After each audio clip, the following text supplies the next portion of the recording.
This is the last series. This is the last series in this four-part series about uh, what not to expect when you come to Ecuador. I actually came up. I've got 10 more items here. There's one of these I thought I already covered, but I'm not going to go through it again anyway. If I did already cover it, I'm sorry. I apologize. Skip over it. Okay, just fast forward. On your remote, and you should be good to go. So I'm gonna get started on this right after this. Hey! Roger! Oh, Rocket Chick Roger! Hello there!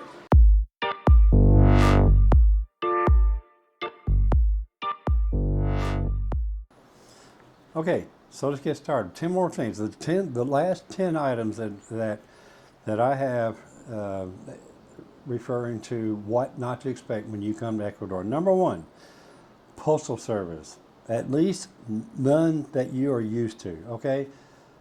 There is some kind of a postal service here. In Quito, there used to be a postal service here that used zip codes and addresses and everything like we were used to having in the U.S. and like everybody's used to having, but it closed up. I think it closed during the Correa administration. I don't really know a lot of the history behind it, but I've heard rumors lately that they're reinstating the postal service here, but I get no mail here. Okay, I don't even have a mailbox. I don't have an address. My address is my building name and my apartment number and the street I'm on, and whenever I order something that needs to be delivered, it gets delivered whether it's DHL or Serbian Trade or whoever. They know where the place is and they deliver here. So be thankful when you come in here you don't have to deal with junk mail anymore. That was the biggest relief that I got when I came here, is the fact that thank God I don't have to deal with mailboxes and junk mail and crummy advertising and all this stuff. Number two, cheap, good electronics. I tell you, there's a lot of electronic stuff that you can buy here. To get, I shouldn't say cheap. I'd just say affordable, quality electronics.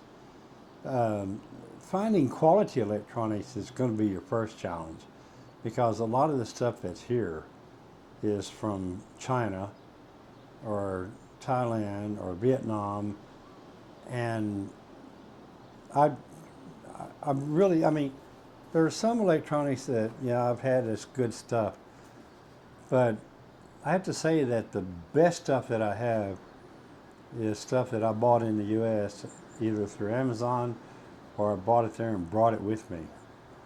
So don't expect inexpensive good stuff. You can probably get good electronics here, but you're going to pay for it. And the reason why is because it's going to be imported. And then you're going to pay, first place you're going to pay a 15% IVA tax on it. And then I think it's a 12% import tax as well. And then plus the new $20 tariff. So don't expect inexpensive quality electronics. Number three, signage. This is a big one for me. Signage. What the hell is wrong with these people? Oh, I'm sorry, I shouldn't put it that way. That sounds awful insensitive. What the hell is wrong with these people putting up a frickin' sign that you're closed for lunch? Or one time when I first came here, I went grocery shopping at Mega Maxi, and I halfway filled up a basket and with food and stuff. Got to the checkout line and gave me my little discount card, and then when it's time to pay, hand them my debit card, and oh no, sorry, no, it's cash only today. And the reason why is because their POS system, their point of sale system was down. Okay, so my first question was, why didn't you put a freaking sign at the door, cash only today, POS system down, something to indicate to the public that we're only accepting cash today. No, they won't do that.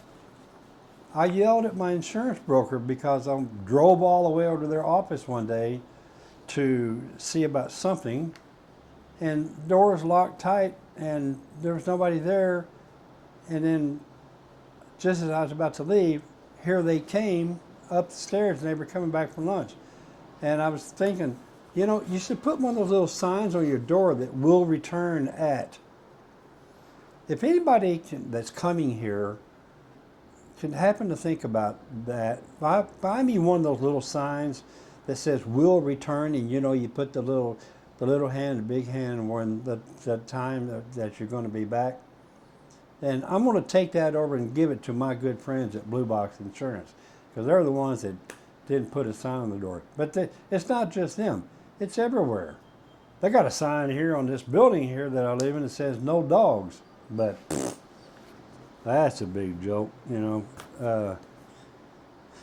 So that's enough on signage. So number 4, freedom of speech, as in negative reviews of businesses. I got to tell you, folks, you come here, you North Americans, we're used to being able to say what we want to say, you know, because we have that First Amendment right to freedom of speech and so forth. And you exercise that right here, and you're really taking a risk, because if you badmouth a company or a realtor or a lawyer or a doctor or anybody here, and if it just in any way bruises their reputation, you're going to court. And I'm telling you, they say that defamation lawsuits are a sport here. And most people that get involved in defamation lawsuits here don't win. It's not a winning proposition. I did a little research to see what the difference was between freedom of speech here and freedom of speech in the U.S. And I got a couple pages of stuff, but I'm just going to read you the summary. The freedom of speech in the U.S. is more expansive and strongly protected. In Ecuador, it is more constrained by legal and political factors that impact the real-world ability to express dissent or criticism freely. Okay? So yeah, maybe you can walk up to an individual here and say what you want to and think, well, I got freedom of speech. I've had people tell me on my Facebook group page that, you know, I kicked them off for saying something that went against the rules, you know, the group rules, and their first response was, well, you're denying me of my freedom of speech. Well, no, I'm just enforcing the rules that's in our private group. By the way, speaking of which, I know I've mentioned it before, and there's a link to it in the description. I manage 5 different Facebook groups here in Manta. 2 of the most important ones, actually 3, Manta, Expats, and Amigos. We have about 9,000, close to 10,000 members. It's an extraordinary Facebook group that's the best resource you can have or possibly want for getting information, finding doctors, lawyers, finding places to live, anything you need. I attribute this group to me meeting my girlfriend, Stella, and because I needed a place to live in my second day here, and that's how I met her. And now she's the happiest person in the world because she knows me. Somebody dropped something. Okay, so anyway, be careful with freedom of speech. Back on the Facebook group thing. Manta Expats and Amigos, okay? And then there's Manta Property Sales and Rentals, okay? That should be in the description. If it's not, I'll make sure it is. And then we also have another Manta Short-Term Rentals. For those of you that are coming here for 3 months or 6 months and you need a short-term lease on the place, or, you know, place to stay. You know, those are good resources for you. They're private groups. You have to join to be a member, and you also have to agree that you have read and accept the group rules. If you don't check that box that you agree to the group rules, you won't get in. I'm sorry. It's just the way it is. Number 5, importing your car. I laugh every time somebody talks about importing their car here. I've been told that the only way that you can import a car into Ecuador is if you're an Ecuadorian. Okay? So, aside from that, you got to know it's going to be very expensive to import a car into this country. Not to mention the import taxes you'd pay on it. It doesn't make sense to import your car. Sell your car back home, keep the cash, bring your cash here, and buy here. Okay? And maybe I could do a whole video on just cars and buying cars. I lived here for a year before I bought a car, and now I've had my car 2 years now, and I've got like 6,000 miles on it. It's a Chinese car. It's a very nice car, and it only cost me $19,100. So, you know, my insurance is less than $600 a year. It gets like 40 miles a gallon. It's got a little chicken shit 1.5 liter Mitsubishi motor in it, but the car basically is a Mazda. It's a Southeast DX2. It's the same thing as, very similar to a Mazda SX2, and it's great transportation. It's not so much fun to drive here, but I do it anyway. Okay. Number 6, quiet urban neighborhoods. You've heard this before. They're not going to find quiet urban neighborhoods. Everybody's got dogs that bark. There's roosters. There's car alarms, building alarms, all that kind of stuff. You know, I don't consider myself to be in an urban neighborhood. I'm here right by the beach, and I get city noise. You know, playing city noise. Somebody wrote in one of my comments, "Well, aren't you high up in this building? I mean, how can you hear all this stuff?" Well, folks, it's common physics. If you're high up and you're above everything, you get to hear all the noise that comes from within. There's nothing to block the sound, okay? So there could be a raging party, a concert on the beach down there, blasting all their music toward all of us civilians that live up here. Instead of facing it the other way, it goes out over the water, they play it coming this way. You know, I can go down to my parking garage and not even hear them playing. But when I do it up here, oh boy, you can hear every note they're playing. Okay, number 7, streets and neighborhoods free of stray and wild dogs.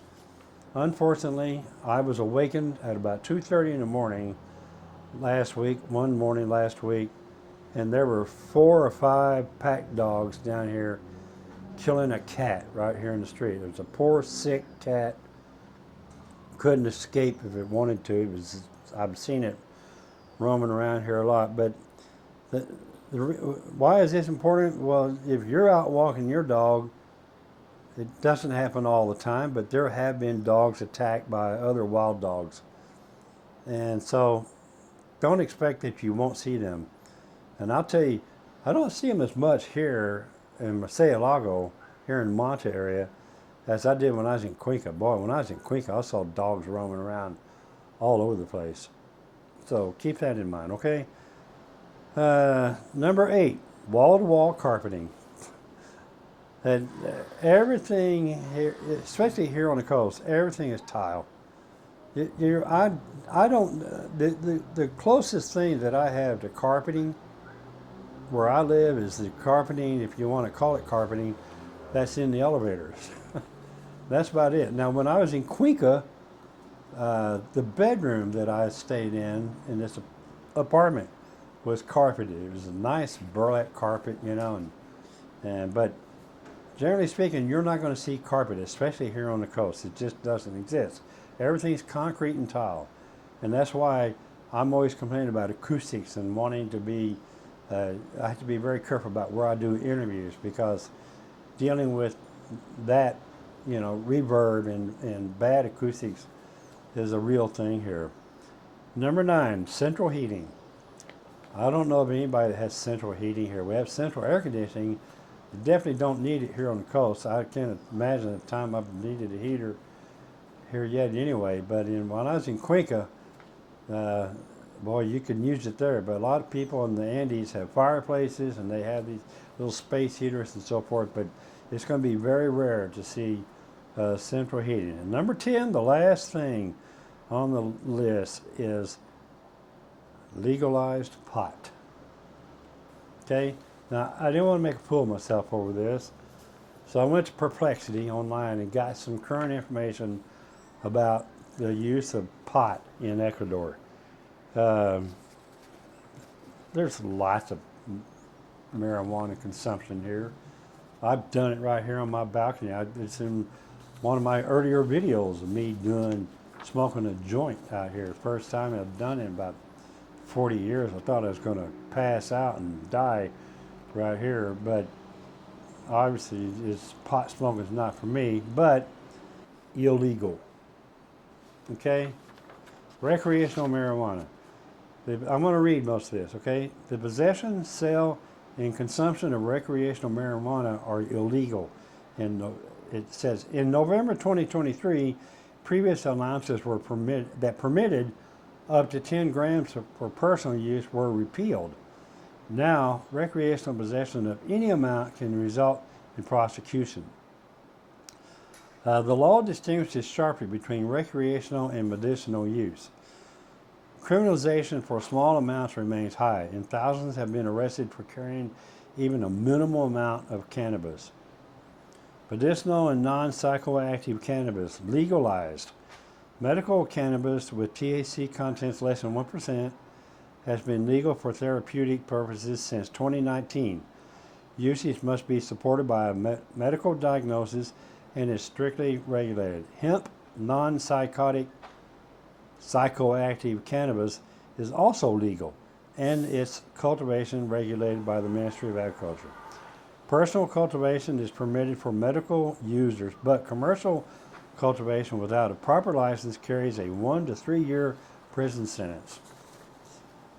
Enforcement remains strict. Anyone caught with marijuana or for recreational purposes may be subject to arrest, regardless of quantity.